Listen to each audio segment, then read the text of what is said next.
اب میں آتا ہوں اس بات کی طرف کہ جو نبی صلی اللہ علیہ وسلم نے غزوہ ہند کے بارے میں فرمایا. یہ بات آپ کو تھوڑی سی توجہ کے ساتھ سننی پڑے گی تاکہ آپ کو بات کچھ سمجھ آ جائے. سب سے پہلی بات تو یہ سمجھیں کہ نبی علیہ السلام کا فرمان ہے. آپ نے فرمایا کہ 2 گروہ ایسے ہیں جن کو اللہ تعالیٰ نے جہنم سے بچا لیا. 2 گروہ ایسے ہیں جن کو اللہ تعالیٰ نے جہنم سے بچا لیا، جہنم سے محفوظ کر لیا. ایک وہ گروہ جو ہند پر حملہ کرے گا، ایک وہ گروہ جو ہند پر حملہ کرے گا، اور ایک وہ گروہ جو عیسیٰ ابن مریم علیہ السلام ان کا ساتھ دے گا. آنا نا عیسیٰ علیہ السلام نے، تو جب وہ آئیں گے تو جو گروہ ان کا ساتھ دے گا، ان کے ساتھ مل جائے گا، اللہ اس کو جہنم سے بچا لے گا. اور اسی طرح اس گروہ کو بھی اللہ جہنم سے بچائے گا جو ہندوستان کے اوپر حملہ کرے گا، جو ہند کے اوپر حملہ کرے گا. اور نبی علیہ السلام کے زمانے میں جو ہند کہا جاتا تھا نا جس علاقے کو، تو پاکستان اس میں شامل ہے. تو آپ نے یہ فرمایا کہ 2 گروہوں کو اللہ نے جہنم سے آزاد کر دیا، محفوظ کر دیا. ایک گروہ جو ہند پر حملہ کرے گا اور ایک گروہ وہ جو عیسیٰ ابن مریم کا ساتھ دے گا. اب مسئلہ جو سمجھنے کا ہے وہ یہ کہ جو نبی علیہ السلام نے فرمایا کہ ایک گروہ جو ہند پر حملہ کرے گا وہ کون سا ہے؟ اب یہ مسئلہ ہے. اس کے بارے میں 2 باتیں آپ سے عرض کروں گا کہ یہ گروہ کون سا ہے. محدثین جو حدیث کی تشریح کرتے ہیں، جو حدیث کی وضاحت کرتے ہیں، ان میں سے کچھ نے تو یہ کہا کہ یہ گروہ وہ گروہ تھا کہ جو بنو امیہ کے دور حکومت میں، بنو امیہ یہ صحابہ کا زمانہ ہی تھا، بنو امیہ کے دور حکومت میں ہند کے اوپر حملہ ہوا تھا. اور ہند کے اوپر حملہ کیا تھا محمد بن قاسم نے. غالباً بنو امیہ کے بادشاہوں میں سے ولید بن عبد الملک کا اس کا زمانہ تھا، اس کا دور حکومت تھا. تو محمد بن قاسم نے ہند کے اوپر حملہ کیا تھا. تو کچھ لوگوں نے تو اس کی وضاحت یہ کی کہ وہ جو حملہ ہوا تھا نا، وہ والا حملہ ہے جو ہند کے اوپر حملہ ہوا تھا. یہ باتیں سمجھ آ رہی ہیں آپ کو کہ جو نبی علیہ السلام ہند کے اوپر حملہ کرے گی ایک جماعت، اللہ اس کو بچا لے گا آگ سے. تو کچھ علماء نے تو یہ کہا کہ اس کا مطلب وہ والا حملہ ہے جو بنو امیہ کے دور میں ولید بن عبد الملک کا دور حکومت تھا اور محمد بن قاسم الثقفی نے ہند کے اوپر حملہ کیا تھا. تو وہ والا حملہ ہے جو نبی علیہ السلام نے پیشن گوئی کی تھی کہ ہند کے اوپر حملہ کرے گی ایک جماعت، اللہ اس کو بچا لے گا. ایک تشریح تو محدثین نے یہ کی ہے، لیکن ایک بات اور جو سمجھ میں آتی ہے اسی حدیث کی تشریح کے حوالے سے. ایک تشریح تو میں نے بتا دی، دوسری تشریح جو اس حدیث کی سمجھ آتی ہے کہ وہ کون سی جماعت ہے جس نے ہند کے اوپر حملہ کرنا ہے. تو حدیثوں کو دیکھنے سے یہ معلوم ہوتا ہے یہ وہ جماعت ہوگی جو حضرت عیسیٰ علیہ السلام کے زمانے میں ہندوستان کے اوپر حملہ کرے گی. مسلمانوں کی اور کافروں کی جنگ ہوگی.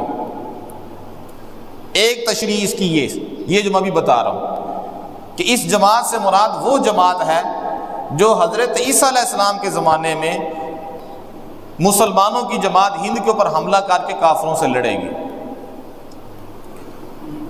یہ والی بات زیادہ بہتر لگتی ہے. یہ جو دوسری بات ہے نا یہ زیادہ بہتر لگتی ہے. یہ بات کیوں زیادہ بہتر لگتی ہے؟ اس کی وجہ یہ ہے کہ بعض دوسری احادیث ایسی موجود ہیں جن میں اس کی طرف اشارہ ملتا ہے، بلکہ وضاحت ملتی ہے. وہ کافی ساری احادیث ہیں، وہ میں ان کا خلاصہ آپ کے سامنے رکھ دیتا ہوں کہ نبی علیہ السلام نے فرمایا کہ میری امت کے کچھ لوگ ہند کے اوپر حملہ کریں گے اور ہند کے بادشاہوں کو زنجیروں میں جکڑ لیں گے،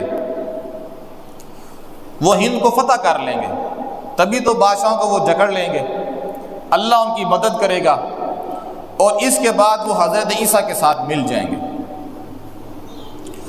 تو اس سے یہ پتہ چلتا ہے کہ یہ جنگ کب ہوگی؟ حضرت عیسیٰ کے زمانے میں۔ تو حضرت ابو ہریرہ نے جب نبی علیہ السلام کا یہ فرمان سنا تو حضرت ابو ہریرہ نے پھر یہ تمنا کی کہ میرے سے اگر ہوا تو میں اس جہاد کے اندر شریک ہوں گا اپنی مال جان لے کے، اور اللہ تعالیٰ فتح دے گا، اور اللہ تعالیٰ فتح دے کے جب فتح دے گا تو پھر میں عیسیٰ علیہ السلام کے پاس جاؤں گا، اور عیسیٰ علیہ السلام سے میں جا کے یہ کہوں گا کہ میں نبی علیہ السلام رسول اللہ خاتم النبیین کا میں صحابی ہوں، میں جا کے یہ کہوں گا۔ لیکن نبی علیہ السلام نے فرمایا ہی ہاتھا، یہ بڑا مشکل ہے، یہ بڑا مشکل ہے۔ یعنی آپ یہ کہنا چاہتے تھے کہ نہیں، تیرے اوپر ایسا وقت نہیں آئے گا۔ اب یہ جو میں نے حدیثیں سنائی ہیں نا، جو حضرت ابو ہریرہ والی اور نبی علیہ السلام والی، کے آپ نے فرمایا کہ مسلمان حملہ کریں گے، پھر مسلمانوں کو فتح ملے گی، پھر بادشاہوں کو زنجیروں میں جکڑیں گے، اور اس کے بعد پھر وہ حضرت عیسیٰ علیہ السلام کے پاس آ جائیں گے۔ اس سے یہ معلوم ہوتا ہے کہ یہ جو گروہ ہوگا یہ وہ گروہ ہوگا جو حضرت عیسیٰ علیہ السلام کے زمانے کا ہوگا۔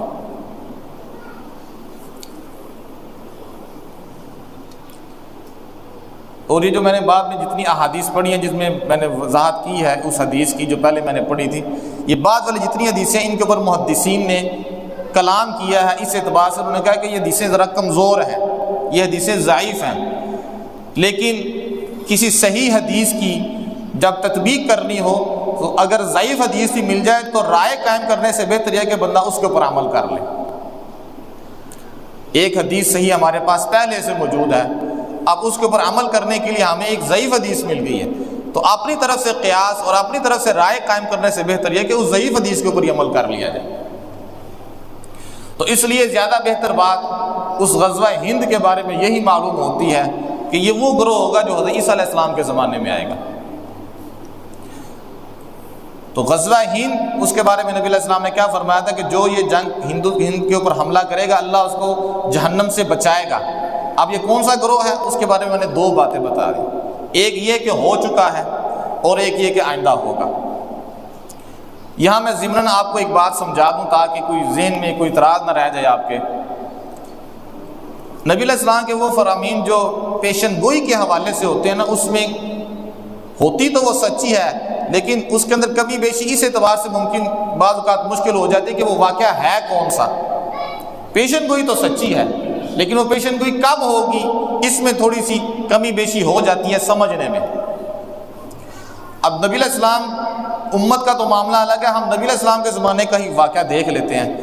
نبی علیہ السلام نے خواب دیکھا کہ ہم عمرہ کر رہے ہیں، طواف کر رہے ہیں، کیا کر رہے ہیں، اور پھر آپ اپنے اصحاب کو لے کے چلے بھی گئے، کیونکہ مکہ سے نکلے ہوئے 6-7 سال ہو گئے تھے، غالباً 6 سال ہو گئے تھے، دل اداس تھا، وطن کی محبت تو ہے، دل اداس تھا، اگرچہ وہ وطن پتھریلی زمین ہے، نہ وہاں سبزہ ہے، نہ وہاں گھاس ہے، نہ وہاں کوئی درخت ہے، لیکن یہ ہے مکہ کی زمین میں کچھ بھی نہیں تھا، لیکن وطن کی محبت تھی۔ پھر خیر وہاں تو بیت اللہ بھی تھا، اس کی تو خیر اپنی ایک مقام ہے، لیکن بہرحال محبت تو تھی کیونکہ وہاں تو مشرکین بھی رہتے تھے۔ اب یہ جو محبت تھی تو نبی علیہ السلام نے کہا جائیں گے۔ نبی علیہ السلام نے خواب دیکھا کہ نہیں؟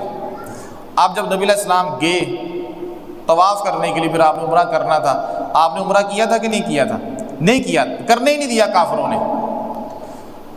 تو خواب تو نبی علیہ السلام نے دیکھا، نبی علیہ السلام نے دیکھا، اور خواب میں تو کوئی شک بھی نہیں، اور نبی علیہ السلام چل بھی پڑے۔ تو آپ نے وہ طواف کیا تھا کہ نہیں کیا تھا؟ اس سال نہیں کیا تھا، کافروں نے روکا، پھر صلح حدیبیہ ہوا، آئندہ سال پھر آپ نے وہ طواف کیا تھا، وہ پھر عمرہ کیا تھا۔ تو نبی علیہ السلام کو جو خواب آیا، نبی علیہ السلام کو تو اپنے خواب کے سمجھنے میں بھی تھوڑی سی کمی بیشی ہو گئی۔ وہ صحابہ نے پوچھا نا یا رسول اللہ، وہ خواب تو آپ نے دیکھا تھا تو خواب تو پورا نہیں ہوا، تو پھر آپ نے کہا کہ بھائی وہ کسی اور وقت ہو جائے گا پورا، یہ تھوڑا ہی دیکھا ابھی ہوگا۔ آپ دیکھیں نبی علیہ السلام نے اپنا خواب دیکھا ہے، لیکن اس میں آپ جب چل پڑے تو اللہ کو منظور نہیں تھا، ہوا ہے لیکن بعد میں ہوا ہے، ہو گیا ہے، ظاہر وہ ہونا تھا، وہ نبی کا خواب تھا، کوئی عام بندے کا خواب تو نہیں تھا، ہو گیا ہے لیکن بعد میں ہوا ہے۔ تو اس لیے جو پیشن گوئیاں ہوتی ہیں یا جو اشارے ہوتے ہیں ان میں سمجھنے میں کچھ کمی بیشی ہو جاتی ہے، لیکن ہوتی وہ ٹھیک ہے۔ نبی علیہ السلام کی پیشن گوئیاں ہیں، آپ اللہ کے نبی ہیں، ہم نے آپ کو اللہ کا نبی مانا، آپ کی ہر بات سچ ہے۔ تو یہ دو باتیں تھیں جو میں نے غزوہ ہند کے بارے میں آپ سے عرض کر دی۔